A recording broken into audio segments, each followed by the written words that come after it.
So very interesting panel we have. Let me just get my get the fellow panelists on or the panelists. I'm only going to facilitate the panelists onto the stage. Professor A.J. Ramakrishnan from IISc, Professor Uma Mahesh Rao from University of Hyderabad, and Professor Prakash Yella from IIIT.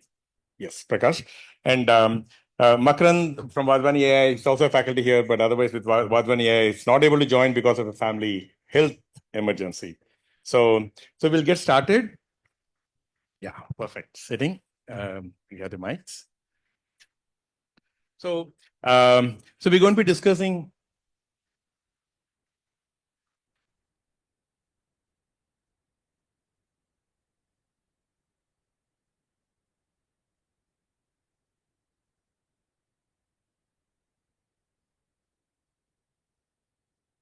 Sorry about that.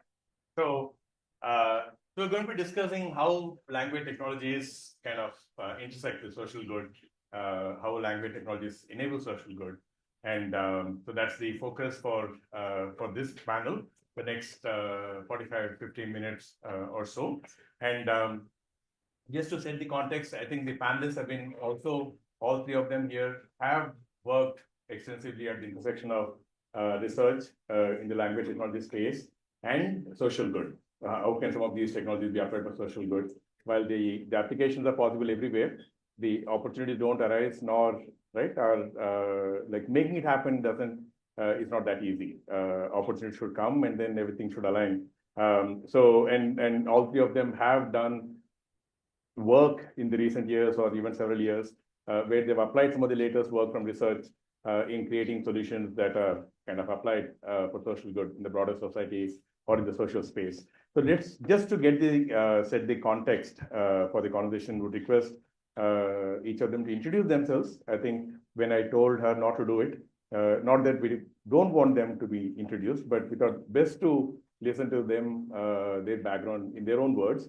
So request each of you to just share your kind of background and end with just a few points on just to set the context, what you've been doing in the social space. So we'll start with Professor A.J. Ramakrishnan. A.J. sir. Thank you, Professor Ramesh. So my name is Ramakrishnan. I no longer work in IISc. I retired last July. I was in the Department of Electrical Engineering, and I was also part of Center for Neuroscience. So I was part of this consortium. Morning people were talking about consortium. I was part of the OCR and handwriting consortium. So I developed solutions for Tamil and Kannada. Our OCRs were used, Tamil OCRs were used to convert at least 600 books into braille books, which are being used by many. We worked with an NGO in Chennai who were already digitizing English books for the blind people. So we got a good partner, and we developed our OCR for their requirement. I used to send my project staff, students, and even interns. So it became a very good this thing. And later, our Kannada OCR also is used in a similar way. We digitize all the school books. And now one of my ex-PhD student has a startup, and we recently released an Android app where TTS is there around 8 Indian languages.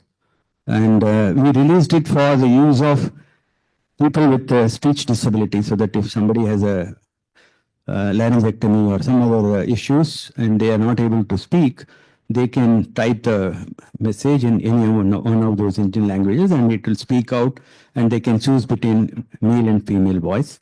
But interestingly, we found that there are more blind people started using it, and they have given us a feedback that they're able to use this thing only within the app.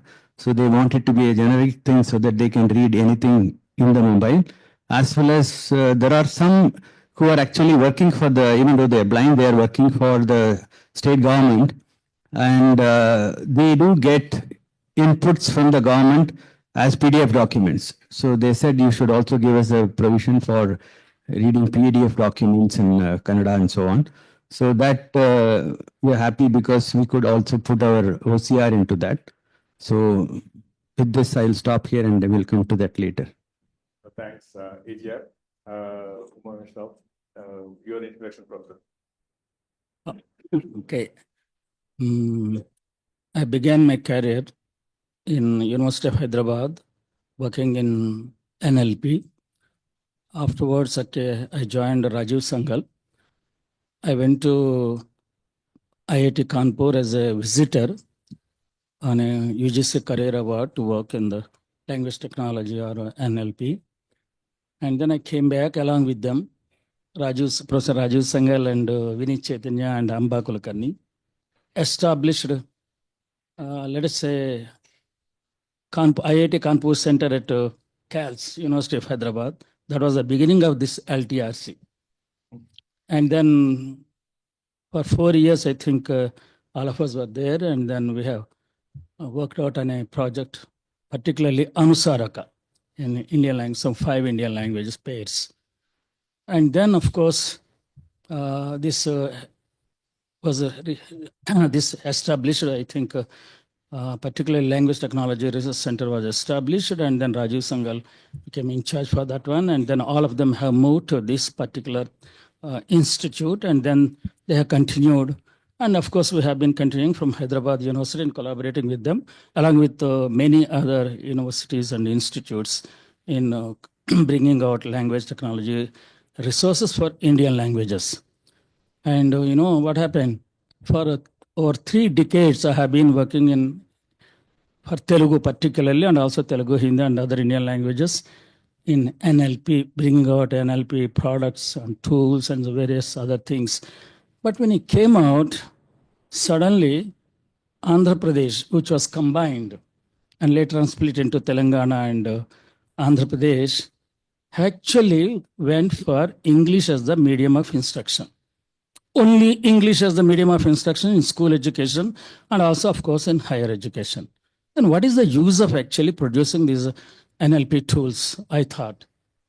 See, we have been producing these things for quite, sitting in the labs and then doing things, and or maybe from morning 8 to 8:30 to evening 8:30.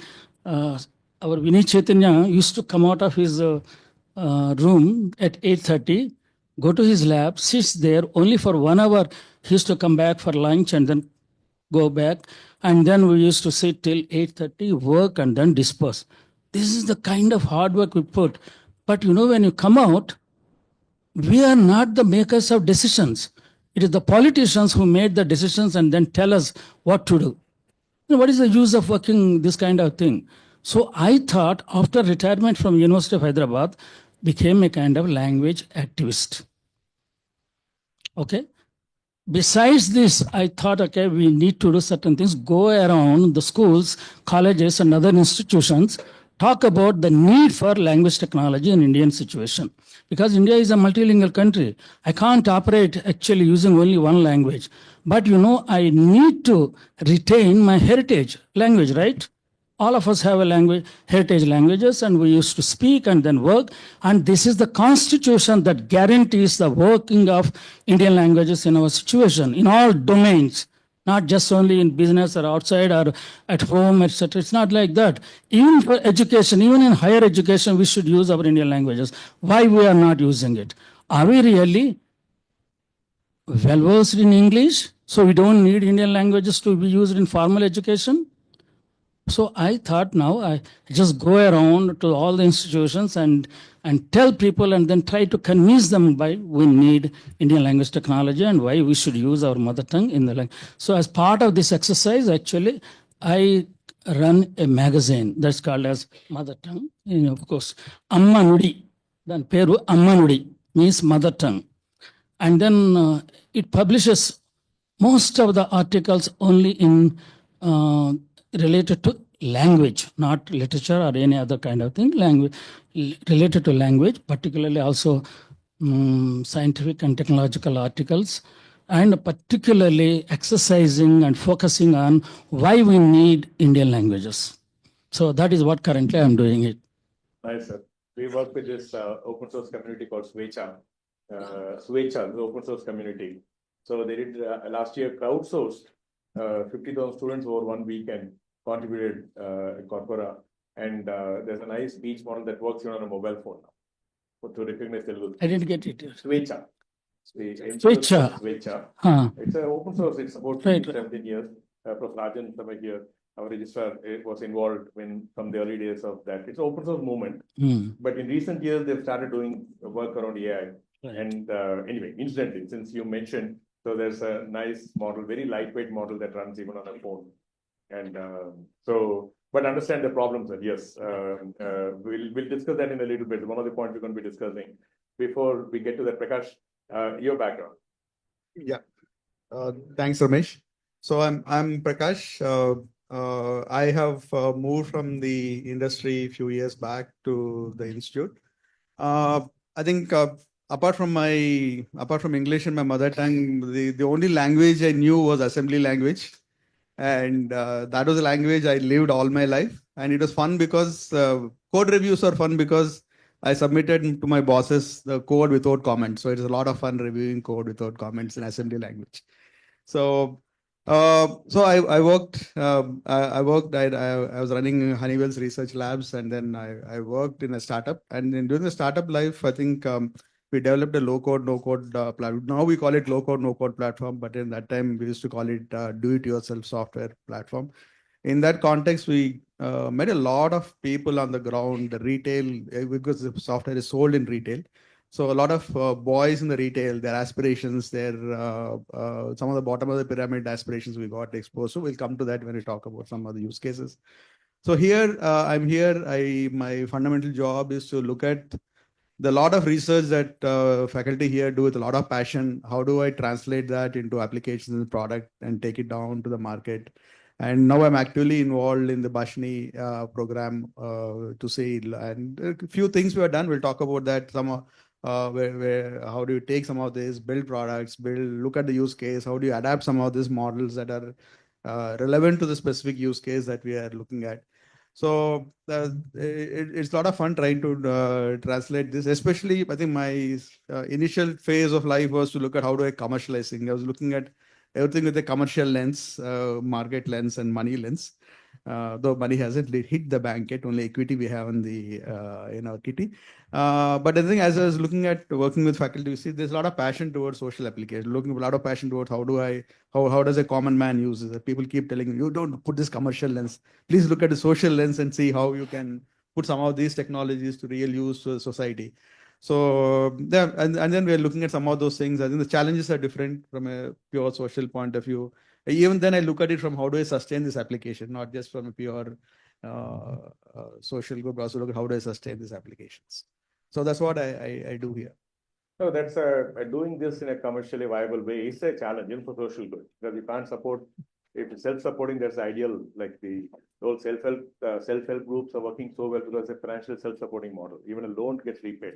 Banks have told that the SHGs in this region, everywhere in the country, especially in this region, have the least NPA in terms of unrecovered loans. It's the least the loans that they give to the self-help groups. The repayment rates are extremely high. So yeah, making sure they're financially self-supporting is the best way of doing social good. It's very, very supporting. But talking about social good, right? What is social good and what is the role for language technology before we get into some of the examples and problems? Like why language technology for social good? Any one of you, all of you I would like to hear from, but anyone can go. You can go first. Since you're Okay. Yeah. Education, Right. you already mentioned that, but otherwise, from broader society, why is there a need for language technology? Right. A very basic thing with the language technology was actually converting it into written form. Because the spoken form is so fragile and then it is momentary, we need to convert into a permanent form. So the writing has come actually as a social good, right? It can be there for years together and centuries, and anybody can read. Some thousands of years ago, somebody has actually pronounced, and there was an inscription, there was a kind of a thing by a king, etc. So we have been actually enjoying and we have been experiencing what was actually people thought thousands of years ago, like in the form of ancient writings like Vedas and other kind of things. So they are there, permanented. Okay, now afterwards, now the second thing come, can we actually share it simultaneously with everybody? So the effort was actually printing has come, right? Even then, actually sharing it with simultaneously in time, as if I am speaking here, if some people sitting elsewhere in the continents, people can read and listen to me and then read whatever I have been writing it simultaneously, is actually now probably facilitated by internet. Now, this is also part of language technology.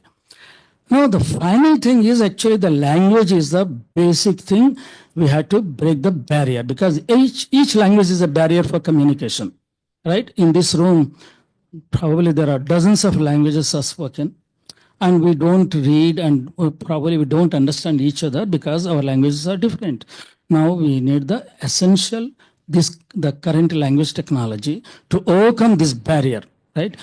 What is the social good in this is, I don't want to lose my mother tongue, but still I want to enjoy speaking and exchanging ideas with all of you without learning your language, without learning a foreign language, the colonial language, and I have been actually forced upon me to continue that one, using my language. So that is the actually matter, social good, I thought. And now my constitution guarantees that, okay, you will be educated, you will be trained in your mother tongue. Where is that one? So now it is the time for us actually using this language technology. You can be trained in your language. You can use your language everywhere in every domain so that people can listen to you, that my speech in your language. Each of you can listen in your own language when I speak my language here in Telugu. That is what I call as a social good. And it, of course, in every domain, and the domain should not be a bar for this kind of thing. Thank you. Absolutely. I think Professor Rajani keeps talking about this. I mean, there's this whole, the thing Babelfish, right? In the character where you can use it to real-time translate in some of the novels. But you've been talking about in real world, can we have where, like you said, I speak in Telugu and somebody else should understand that in Hindi or Marathi or in real time, right? We're getting there, but I've heard him talk about first time from 20 years back. And I think technology is getting there. Hopefully, it will become a reality soon and maybe undo some of the damage you talked about in the sense like the perceived need that everything has to be in English. So, AJ, you've done a lot of work with written form. I mean, like Umar referred to the written form. Can you just touch upon a little bit on that? Like, what is the need for technology when you look at like where you need things, OCR braille you mentioned? Can you just touch a little bit more on that? Where is the need for technology, language technology, when it comes to social media? So before I start answering your question, I wish Professor Ajnarana was there when he talked about the written need for written language and script. He always says after some time nobody will write, but like he rightly said, for posterity, when you want to store something, if people are not stored about this thing, we won't be reading Mahabharata and all other classics in any language. So each has its own use. One not at the, and for the same reason, I also feel, while I'm also passionate that people should learn their mother tongue, and because otherwise we lose the culture.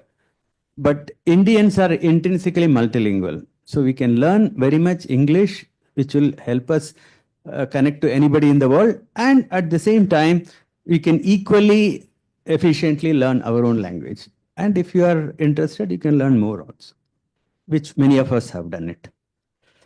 So in terms of social good, personally, I listen to, Sadhguru, I listen to some TED Talks and things like that. I feel that, like he was saying, when I talk, you should all listen your own language. I feel that any kind of knowledge, whatever is, because different human beings are interested in different languages. Somebody is interested in literature, somebody is interested in philosophy, somebody is interested in something else. That can he listen to, suppose he knows Professor Narayanan is there, he wants to listen to that in Malayalam. So can he get, when Sadhguru is speaking, he should get Sadhguru's speech in Malayalam in real time. In his voice. In his voice. Yeah. That is one of my interests. So, See, I don't understand Hindi at all, but still I get fascinated when I listen to Modi because of his passion and his, that passion comes out to his through his voice. But I would wish that I listen to it in Tamil because I can understand much. Unfortunately, I never studied Hindi. I know a few words, that's it. So this kind of thing, access to anything that is available in another language, if I can access that, and if I am interested in that, if it is available, whether it is text or speech in my own language, in my own script, then I think it will be a great social good. And I was telling you about this, that app that we released. And, people are, when they are not used to typing in their own mother tongue, that again, we can question why we'll have to go to him, that will come later. So some people are asking, can I write it? With this thing, your mobile or this thing has a thing. So there are different use cases. If we can provide all of this, it will take care of different people's needs. So that's what I would say. So interesting. So you're saying like writing is also, you're seeing it as an alternative to typing. Yes. You know the language. Yes. But typing is hard, so writing is easier. They are not used to that keyboard. Of course, they can learn, but they are used to writing anyway because they have written in school or somewhere else. So if you can give a stylus, they will be more easier than trying to type in Telugu or Malayalam. Absolutely. I think typing in this language is not easy anyway. No, it's not. It's not easy. That as technologists, we feel it is. I have done some experiments. My mother writes, she has published many books in Tamil. And my children don't know Tamil because they study in CBSE in Karnataka. So they know how to speak in Kannada, but they studied only English and Hindi in the school. So I just tried, asked them, if you can type that, because I used to type, she used to write, and I used to type that and give it to the publishers. I said, if you can type 4 lines, I'll give 2 rupees. My son was studying in 4th standard. He learned to type in Tamil and typed it. Because, see, it's all about conditioning and what returns you have. See, I do agree everybody should study their mother tongue. But in today's world, you can look at why it happened, that's a different issue. Who created it? If I only study Telugu, if I only study Tamil, can you promise me a job? It's not there. So it is simply that tomorrow you say that if you learn Japanese, you will get per hour $40 sitting in your house. All our people are very, very resourceful. You will have in Hyderabad, every road will have one Japanese this thing, and our people will learn in no time, I'm telling you. So it's not, learning is not difficult. Typing in our language is not difficult. I can type very well in Kannada and Tamil, and it's as fast as English. In fact, in certain things, it is faster. Okay, in some cases, I can give you examples. The number of type you have to type for an English word and equivalent this thing, if you use a phonetic keyboard and use a intrinsic language keyboard, you will have to type less number of times. So it's equally efficient. It's just that we are not used to it. And as technologists, we don't do it at all. We don't need it. So once in a while, when you do it, you think it is difficult. So it's not more a need. You say the need. That also I feel, in schools, they have these competitions for, I read other day, a Muslim child is able to get the first prize in Bhagavad Gita chanting. Because, let me complete. You will have your time. Before Prakash, you will speak. Yes. Yeah. So, why is a Muslim child interested in Bhagavad Gita chanting? Because they give a big prize. Because of that, they are writing. So, you give big prizes. Whoever is interested in promoting your language, you go to the nearest school and create this thing, typing competition in Telugu, typing competition in Malayalam, and you give 10,000 rupees prize. Without any kind of resistance, you will make them learn your language. So we need to be creative and find out what works. Yes, sir. Uma. It's on. Should we be listening to these kind of comments that who gives you job if you study in your language? How long can we continue this kind of dialogues? If all of us who speak a particular language will continue in his own language and then does it with your all kind of language facilities today. If I go to ChatGPT 1.4 or Cloud Data AI or many other kinds of these things, including Bhashini, I can translate all these things. So every knowledge that is available in the continents, every continent, I can draw that knowledge and then keep it in my language, and then I can get educated by that one. Right? Are we not close to that kind of thing? I'm sure that one there are reservations, and there are also kind of further developments needed in the current scenario. But that doesn't stop us actually thinking that we get educated in our language, we should use our languages. If we continue that, no, if you study only English or German or Japanese or something, you will get a good job. Means, what does it mean? Are we really pushed to the end? That's a societal problem we can't solve. No. All of us, all of us No. We have to solve. This is one. We are actually driving these systems, developing these systems. What is the purpose of developing these systems? Thinking that from tomorrow onwards, everyone can conserve their language and work in their language, and then probably across languages you can create knowledge. Right? If that is the goal, why should we think that no, if you study in Telugu or if you study in Tamil, you won't get jobs? That's the reality. That's not real thing. That's a no. That is noted. Now, Bhashini, yeah, please. Before you talk about the social angle, can you just touch upon state of the technology? How ready is technology where real-time translation? Or how long, based on what you're aware, because you're very, very involved with Bhashini and its national effort, how many years do you think before it can get mainstream to near real-time translation? Near real-time, I think we have been able to achieve a lot of cases as we speak. We do have some near real-time applications that are there. But again, domain to domain things change. So it's all about the data sets you need for a specific domain. But the technologies, I think compared to if you had asked me 2 years back, the story would have been different. But if you look at today, they're at a fairly mature stage where someone can. So we're getting there. We're almost there. We're there. In some use cases, we're pretty much there because we did demonstrate on some normal conversations you want to do. You can do it in near real time. It has been demonstrated. Technology is there. So that's good. So we'll come back to the state of readiness in a little bit, but can you just touch upon your comments on technology, need for language technologies in grassroots? Like for me, the day I see billboard in Amirpet, that means language technologies have arrived. It started already. It started. I don't know. I haven't seen that. That's on a lighter note. So I think if we're talking about social good, it's all about this marginalized societies, right? So marginalization happens for different reasons. So the language should be the last reason it should happen. That's the fundamental belief in it.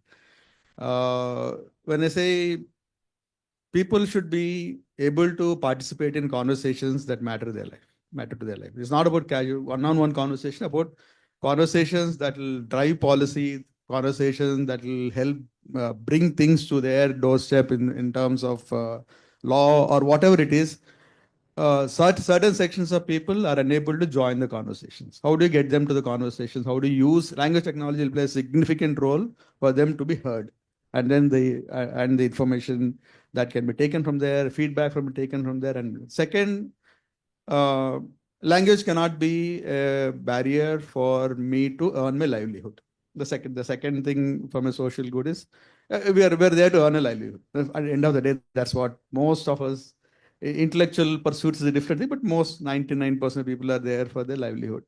So one is, do I have access to information in a way I can understand so that I can be a better person to get the job that I want. So I'll touch base upon my startup life where the product that we use was used in all the retail stores. If you look at the retail boys out there, most of them are, if you look at 10th pass, they wouldn't have even passed, and they look very nice and fancy in the store, but most of their education is 10th, 12th, most of the people who are there. And the retail stores are spread across the country, 2,000 stores across the country. In the hinterland, you have Van Heusen's, Louis Phillips, all these guys that are there, right? So, and that is an industry where you have first week attrition. And everyone in the industry thinks that these people are no good. Next shop gives 500 rupees, they'll go to the next shop. And they're just there to have fun and they just go around. They're not here to learn or do anything significant. But when we put a platform out there, and then there's a lot of content the retailers share with the store boys for their day-to-day operations, right? Usually stores close at 11. They shut down the stores completely at 11, and at 10, 8 or 9 o'clock, I think they're shutting down for the customers. We have seen that there is a significant spike in the usage of the platform after 10 o'clock. After 10, 11, it goes on till 12 o'clock. And we thought it is an abnormal pattern. And as you go to hinterland, the consumption goes up. He said, why? What is happening? What is actually happening is, contrary to the belief of management teams that these are kids who are just there to earn a few bucks and move on in life, they were actually downloading each and every content shared to them. And they, compared to the city counterparts and the educated counterparts, they're sitting there reading, learning so that they can get a better job. So content, learning, and they were asking for that. Those days, they were asking for, can I learn in my language? I don't know, because they're all 10th. That time technology was not there. At that point in time, these technologies were not there. But people are, that hunger for learning is coming from my desire to earn a good livelihood somewhere else. So that was the fundamental driver. For me, to social good is, can I get them to participate and make sure that the rulers be put in policies or frameworks that will help me? Two, can I have everything in there which will help me earn my livelihood? These are the two things for me are important from social. So on that note, all the like tribal, you worked even in tribal language and such. What is their meaning? The challenge building technologies for such kind of languages, which are, it's hard to build for even maybe Hindi, definitely like Telugu and such. It's hard to build while you're building it. But they're still much larger spoken, right? Crores of people speak. And when you go to tribal language, probably the lakhs at best. What are the challenges there? The need first, what is their need and what are the challenges? No, the kind of challenges that these tribal languages offer are something similar to the kind of challenges we have taken in the initial stages of NLP movement in Indian languages. It was the same kind of thing, right? But only thing is they can't really afford many of these kind of gadgets that we have been using it. Like, the smartphones, first of all, right? Most of us have been actually downloading, using these things to read the Google Lens and all kinds of these things we have been using it. Such kind of smartphones, they can't really afford today. But this is the time where we can really invest developing certain resources for their languages. Speech-based, yeah, speech-based databases. And using the speech-based databases, actually, we should get back into a little bit. The current large language models have actually reached for certain languages, let us say, a kind of a certain stage where there cannot be any further development. They already reached certain languages. Now they are not doing really well. Actually, today I translate something and then I compare with a month ahead. And the current translational output is much better than the earlier, almost after 1 month's better output. So I don't know why, what is happening here. So this kind of actually fluctuation in the output, cannot be controlled with this kind of thing. However deep actually you analyze and then million of patterns and the parameters that you develop. The problem here is actually none of these large language models use semantics-based or ontology-based lexicon.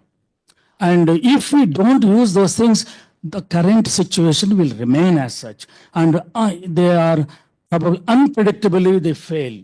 And you can't rely using those things in the real situations. Of course, in the... So this will be more purpose-specific models. Yes, you need to have actually one day you to go to the large language models into semantics-based or lexical semantics or ontological semantics-based. Then actually, you don't really require large languages and language models. Using the certain amount of database, you can use it with a deep analysis and kind of things, you can achieve those things.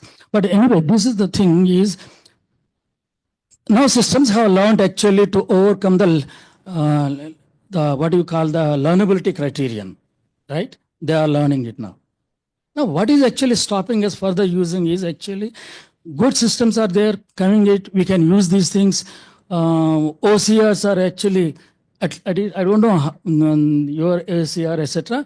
But Google Lens is a very, very useful today. We have been using it. Actually, I have been using it to run my, I run a monthly journal in Telugu.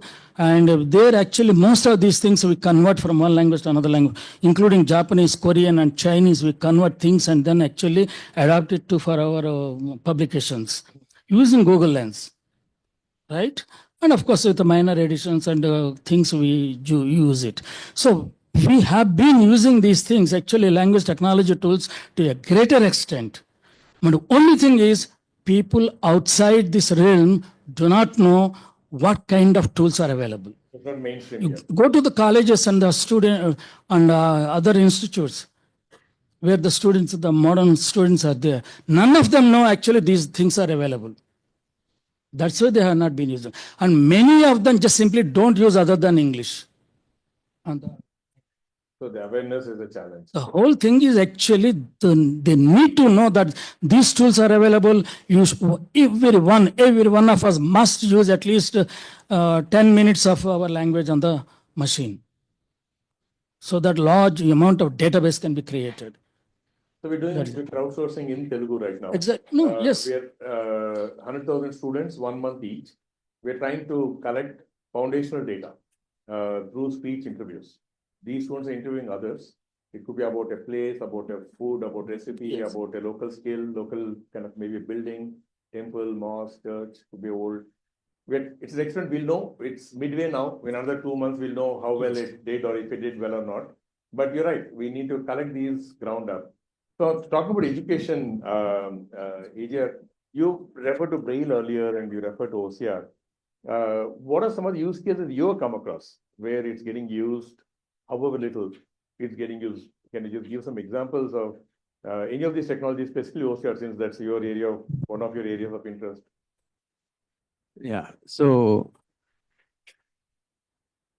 see, OCR, is a specific product.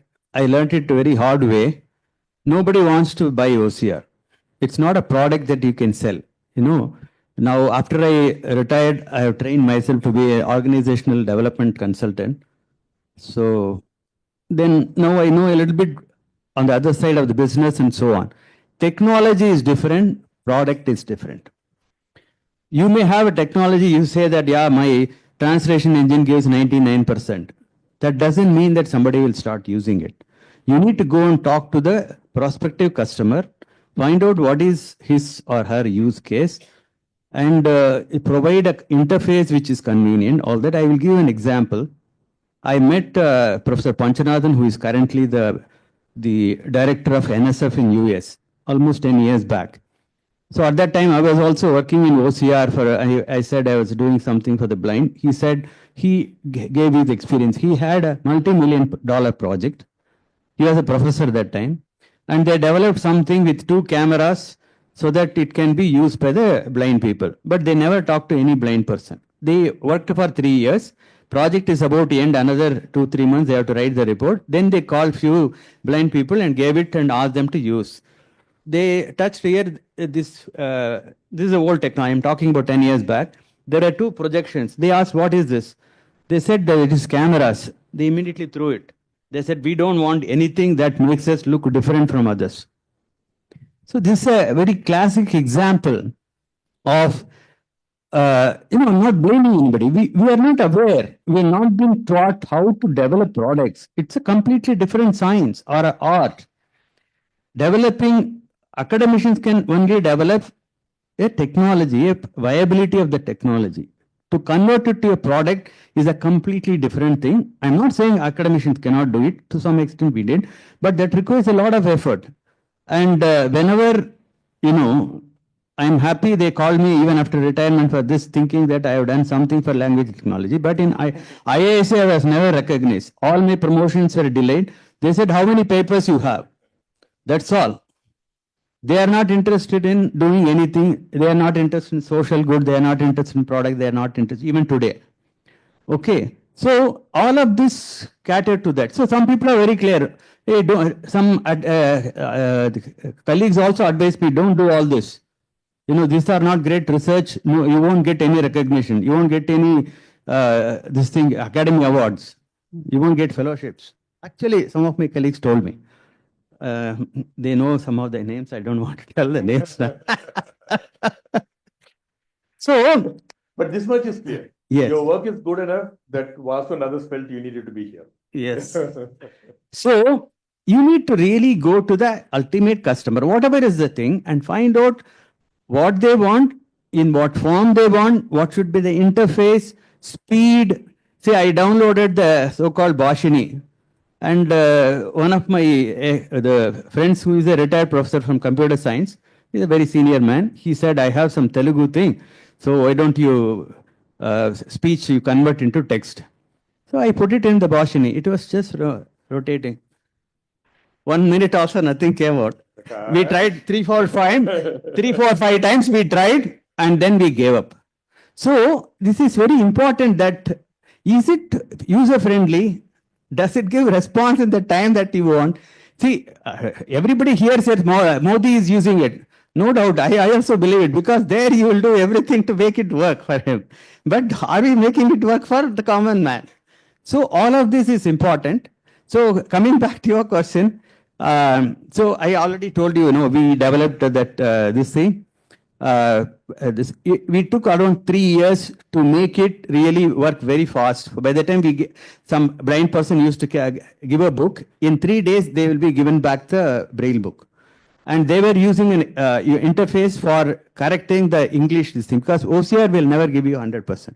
Depending on the document, it can go from 99 to even 80% if it is a Word document or images are there and all that.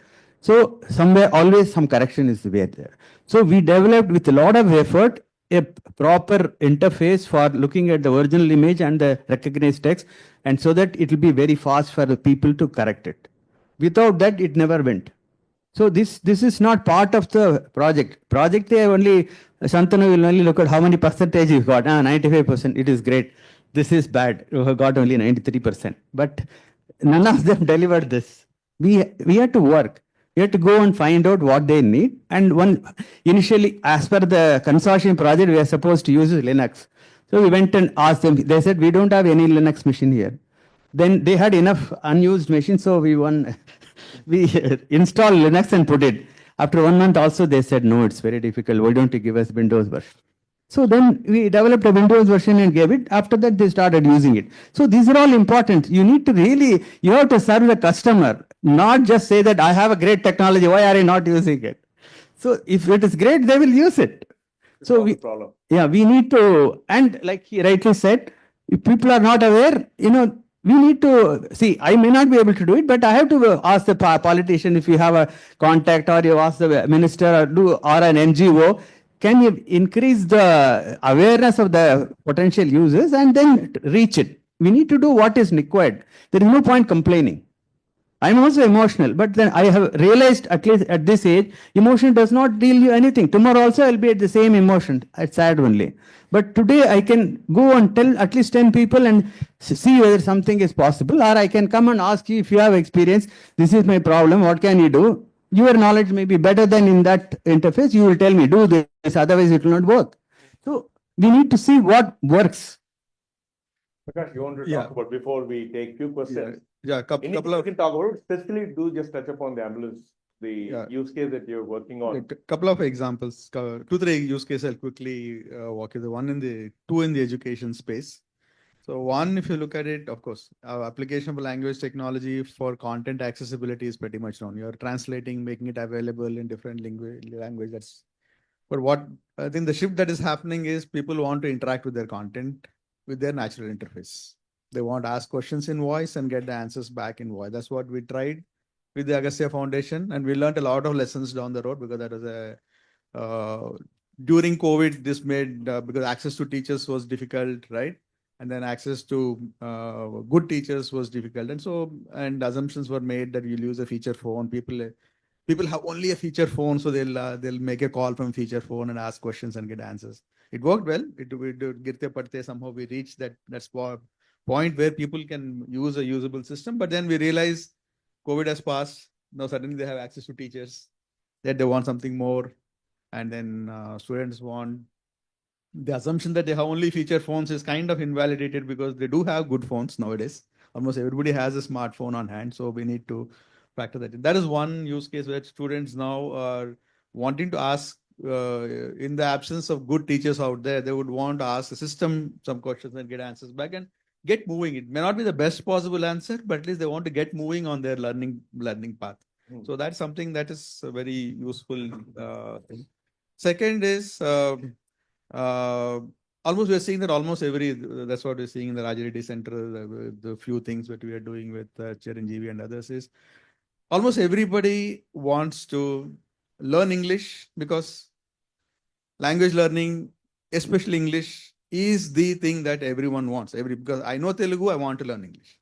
So let me learn English from a Telugu, for a Telugu speaking, Tamil speaking person. So that English speaking language learning, especially learn because the perception or the reality is that I learn English, I'll be able to get a good job somewhere. So that's something that is.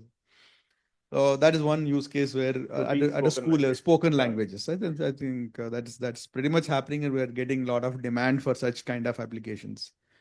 The third one, the ambulance use case, I think that's, as I said, we're talking about livelihood, right? I get a livelihood, I'm having a livelihood, but then I want to do good in my job, right? Now, if you look at today, ambulance was just one instantiation of that. I want to do good in my job. All instructions are in English, right? All my responses have to be in English. So this is a case where a person who is trying to go and treat a patient needs to get certain instructions, right? Have you, this is a pregnant woman, you're going to take care of a pregnant woman in an ambulance. Have you done A, B, C, D, E, F?